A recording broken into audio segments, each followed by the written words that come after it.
عشق بڑا اوکھا پینڈا ہے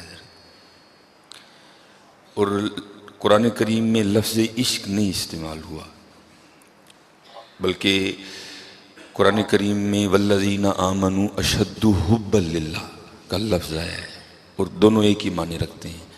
اشد حبا للہ مطلب جو اللہ کی محبت میں بڑے سخت ہیں، اور عشق کا معنی بھی یہی ہے، اور ہے دونوں ہی کام بڑے ڈاڈے ہیں۔ خواجہ غلام فرید رحمۃ اللہ تعالی علیہ نے بھی بڑا خوبصورت لکھا، اور آپ نے جو آپ کو سمجھ آئی آپ نے بیان فرمایا۔ آپ کیا لکھتے ہیں؟ عشق تے آتش دوہیں برابر۔ یہ جو عشق ہے نا اور یہ جو آگ ہے، دونوں ایک ہی چیز ہیں۔ عشق تے آتش دوہیں برابر ہوئے تاں اتھے عشق دا کھیرا، اگ ساڑے ککھ تے کنیڑا تے عشق ساڑے دل جیڑا۔ اور پھر آگے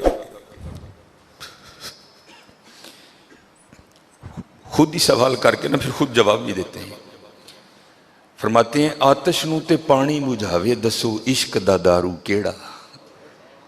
خود ہی ایک کہہ دیا نا دونوں کو، تو پھر کہتے ہیں کہ جو آگ ہے اس کو تو پانی بجھا دیتا ہے، آتش نو تے پانی بجھاوے دسو عشق دا دارو کیڑا۔ خود سوال کر کے پھر خود ہی جواب دیتے ہیں۔ جواب کیا دیتے ہیں؟ غلام فریدہ اتھے ککھ نہیں بچدا جتھے عشق دا ہو جائے ڈیرا۔ یہ کچھ بھی نہیں چھوڑتا حضرت، یہ کچھ بھی نہیں چھوڑتا۔ اس لیے حضرت وہ کوئی مرید تھا، اس نے نا اپنے پیر و مرشد سے سوال کیا کہ حضرت یہ عشق اتنا اوکھا کیوں ہے، یہ عشق میں اتنی آزمائشیں اور اتنی ابتلائیں کیوں ہیں؟ تو کمال جواب دیا۔ آگے سے پیر و مرشد فرمانے لگے بیٹا اس لیے تاکہ ہر کچا اٹھ کے عاشق ہونے کا دعویٰ ہی نہ کر دے، اس لیے عشق میں اتنی آزمائشیں ہیں کہ ہر کوئی نہ دعویٰ کر دے جی میں بھی عاشق ہوں۔ بڑا اوکھا کام ہے۔ میرے استاد تھے نہیں، آج بھی ہیں، اللہ ان کو زندگی دے، اللہ کے بڑے ولی ہیں وہ، اور جینون ولی ہیں، لیکن کسی کو پتہ بھی نہیں، خود کو چھپاتے ہیں۔ شاداب میں بھی بیٹھے ہوئے کئی افراد نے کئی بار ان کو دیکھا ہو، یہاں سڑک پہ گھومتے پھر، لیکن کسی کو وہم و گمان بھی نہیں ہے۔ مجھے ایک دفعہ عشق کے حوالے سے حضرت نے بڑی خوبصورت بات سنائی۔ اب کہتے ہیں میں لاہور زیر تعلیم تھا، پڑھ رہا تھا، اب مجھے نہیں یاد کہ انہوں نے جمعرات کا یا بدھ کا، ویسے میرا گمان ہے کہ شاید بدھ ہی تھا، کہ بدھ کو نا داتا حضور نیچے پہلے محفل سما ہوتی تھی، قوالی ہوتی تھی، تو حضرت ہو محفل سما اور ہو داتا حضور تو پھر کیا کیفیت پیدا ہوتی ہوگی۔ تو کہتے میں بھی نا اس محفل سما میں موجود تھا، کچھ پڑھنے والے نے ایسا پڑھا، کچھ ماحول بڑا پاکیزہ، سید علی بن عثمان حجویری کا مزار مبارک، کہتے کچھ ایسی کیفیت طاری ہوئی، کچھ ایسا غلبہ آیا، کہتے میں اوپر نا مزار پر گیا، اور وہاں اللہ جل شانہ کی بارگاہ میں میں نے عرض کی یا اللہ آج تو بعد بس تم، نہ دنیا نہ جنت نہ حور و قصور، صرف تو ہی چاہیے، باقی مجھے کسی چیز کی طلب نہیں۔ یہ تو حضرت بہت بڑا دعویٰ تھا، یہ کوئی چھوٹا دعویٰ نہیں، ترک ما سوا اللہ، بہت بڑا دعویٰ ہے حضرت۔ یہاں تو اللہ کہہ رہے ہیں میں ایمان والوں کو آزماؤں گا، یہ تو بہت اس سے اوپر والی کلاس ہے، جا کے تو دعویٰ کر دیا، تو اب ظاہر آزمائش بھی تو آنی تھی نا۔ کہتے اس وقت تو کیفیت تھی نا، حال تھا۔ کہتے میں تھوڑی دیر بیٹھا رہا، پھر میں نا باہر نکل گیا، تو بندہ داتا حضور کے باہر ہے نا، تو وہاں 2 سینمے ہیں، تو کہتے میں آگے گیا تو ایک سینمے میں سے نا شو ختم ہوا تھا، تو لوگ فلم دیکھ کے باہر آ رہے تھے، تو کہتے یہ بھی نہیں کو بڑی حسین و جمیل عورت تھی، کالا سا رنگ اس کا، جس کو ہم اپنی سادی زبان میں چنگڑی بھی کہتے ہیں، وہ کو فلم دیکھ کے نہ نکلی، تو کہتے میری نظر اس کے چہرے پہ پڑی، تو کہتے ہیں مجھے اتنی وہ خوبصورت لگی، میرا دل اس کی جانب اس طرح کھنچا کہ میں چل بھی پڑا پیچھے۔ کہتے بس چلنا تھا تو پھر کان میں آواز کیا آئی، واہ بھائی واہ، اسے مزار تے کھلو کے سارا کچھ ہی چھڈن ڈے ہوتے ہونا ہے کیجئے اللہ۔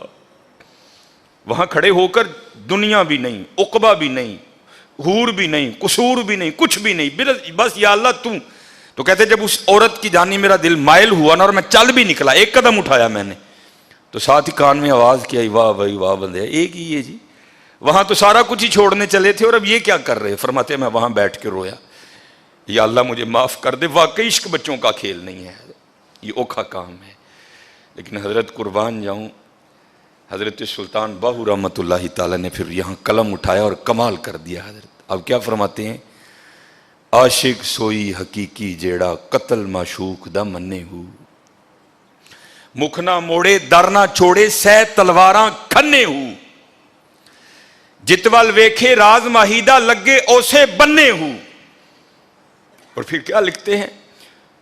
کہتے ہیں سچا عشق حسین علی دا سر دے پر راز نہ پنے ہو۔ یہ حسین پہ ختم ہے حضرت، یہ حسین پہ ختم۔ 72 جانثاروں نے کربلا میں جام شہادت نوش کیا، 72 جانثاروں نے جب ایک ایک کر کے سارے غلام قربانیاں پیش کر چکے نا،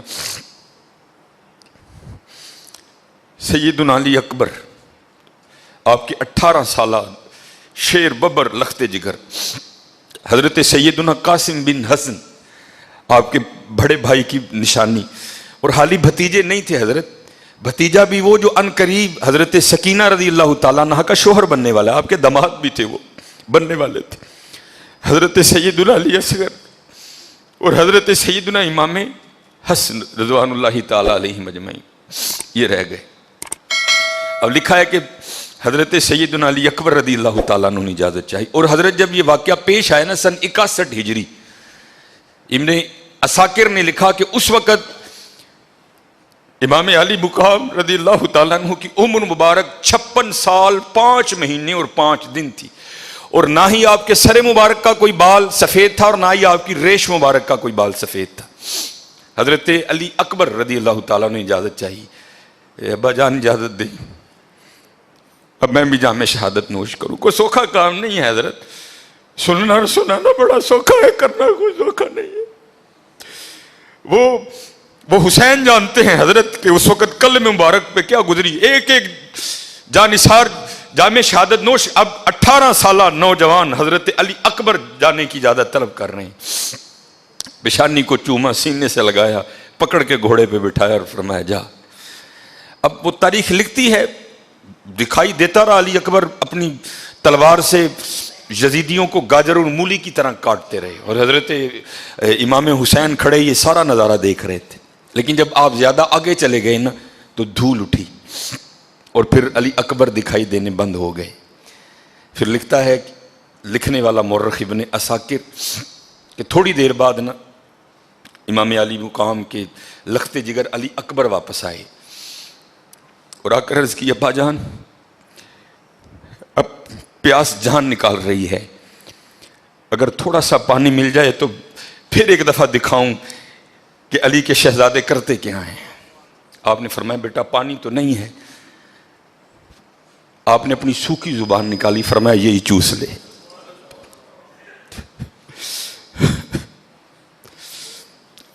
علی اکبر رضی اللہ تعالیٰ نے امام حسین کی زبان مبارک چوسی اور پھر نکل گئے۔ شیر لڑا حضرت شیروں کی طرح۔ ایک شکی نے نا حضرت کو نیزہ دے مارا اور ایک آواز اٹھی، ابا جان میری مدد کیجیے۔ امام حسین بھاگے، جا کر دیکھا تو وہ نیزہ لگا ہے۔ عرض کی ابا جی کبھی آپ نیزہ نکال دیں نا تو میں اٹھ کر پھر لڑوں۔ آپ نے چوما بیٹے کو، اور لکھا ہے کہ نکالا بھی نیزہ آپ نے۔ جب وہ نیزہ نکالا نا تو خون کا فوارہ جاری ہو گیا، اور امام حسین علی مقام رضی اللہ تعالیٰ عنہ کی گود میں حضرت امام علی اکبر نے جام شہادت نوش کیا۔ اب حضرت لکھنے والا کیا کہتا ہے، یہ خیموں سے اور میدان جنگ کا جو فاصلہ تھا نا، عمر مبارک 56 سال 5 مہینے 5 دن، نہ سر کا کوئی بال سفید نہ داڑھی کا کوئی بال سفید۔ ابن عساکر لکھتے ہیں کہ جب میدان جنگ سے علی اکبر رضی اللہ تعالیٰ عنہ کو اٹھا کر امام حسین خیموں تک لائے نا تو سر مبارک اور داڑھی مبارک کے سارے بال سفید ہو چکے تھے۔ اللہ، کوئی بال کالا نہیں رہا تھا، سارے بال سفید ہو گئے تھے۔ میدان جنگ سے خیموں تک کا فاصلہ اپنے 17 سالہ 18 سالہ لخت جگر امام حسین نے جب علی اکبر کو اٹھا کے طے کیا نا تو 56 سال 5 ماہ 5 دن کوئی بال سفید نہیں، لیکن خیموں تک آتے آتے امام علی مقام کے داڑھی اور سر کے سارے بال سفید ہو گئے تھے۔ اس لیے حضرت باہو نے کیا لکھا تھا؟ عاشق سوئی حقیقی جیڑا قتل معشوق دا منی ہو، مکھ نہ موڑے در نہ چھوڑے سہ تلواراں کھنے ہو، جتوال ویکھے راز ماہیدہ لگے اسے بننے ہو، سچا عشق حسین علی دا سر دے پر راز نہ پنے ہو۔ یہ حضرت یونی کا ظرف تھا حضرت، یہ عاشقی کوئی بچوں کا کھیل نہیں ہے حضرت، یہ بڑا اوکھا کام ہے۔ اب بس دعا کریں اللہ ہمیں معاف کر دے، اللہ ہمیں معاف کر دے۔ یہ بڑا اور اوکھا اسے لگتا ہے حضرت جس کی لگی نہیں، جس کی لگ جائے پھر اس کو کہاں اوکھا لگتا ہے، اس کو کہاں اوکھا لگتا ہے۔ یہ حضور نبی کریم علیہ الصلوۃ والسلام کے ماموں جان لگتے ہیں رشتے کے حوالے سے نا، بڑے جلیل القدر صحابی حضرت سعد بن نبی وقاص رضی اللہ تعالیٰ، اور نبی علیہ الصلوۃ والسلام کی بڑی نظر کرم تھی ان پر۔ میں نے ویسے تعداد مختلف پڑھی ہے کہ بعضوں نے 70 لکھا، بعضوں نے 1000 تک لکھا۔ میدان احد میں نا انہوں نے کھڑے ہو کر حضور پکڑاتے جاتے تھے اور یہ تیر فائر کرتے جاتے تھے۔ حضور اتنے خوش ہوئے کہ نبی علیہ السلام نے خوش ہو کر فرمایا اے سعد تجھ پر میرے ماں باپ فدا ہوں۔ حضرت اتنے حضور خوش، اور ساتھ دعا بھی دی، اے اللہ آج کے بعد میرا ساتھ تیری بارگاہ میں جو مانگے اس کو دے دینا۔ حضرت مستجاب الدعوات سے آبی تھے حضرت، اور مجاہد